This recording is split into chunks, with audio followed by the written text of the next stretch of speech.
పరిశ్రమల ఏర్పాటుకు రాష్ట్రంలో అనేక అవకాశాలు ఉన్నాయని మంత్రులు నారాయణ, సోమిరెడ్డి చంద్రమోహన్ రెడ్డి అన్నారు. నెల్లూరులో పారిశ్రామిక ప్రగతి, నైపుణ్యాలపై నిర్వహించిన సదస్సులో మంత్రులు ఇద్దరూ పాల్గొన్నారు.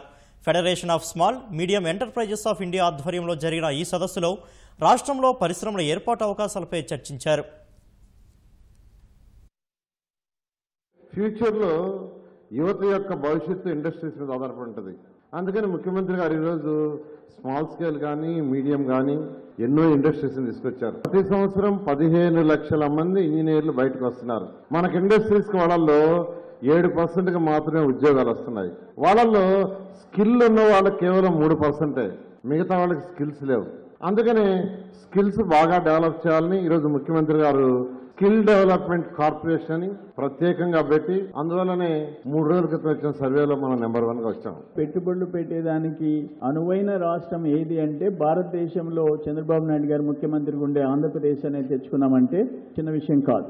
సో అట్లే నిన్న ఒక సర్వే రిపోర్ట్ ఇచ్చారు. నేషనల్ లెవెల్లో ఎవరైతే స్కిల్ టాలెంట్ ఉండే వ్యక్తులు ఏ రాష్ట్రంలో ఎక్కువ ఉండారంటే ఆంధ్రప్రదేశ్లో ఎక్కువ ఉండారని చెప్పేసి నిన్న రిపోర్ట్ వచ్చింది, మీరు చూశారు.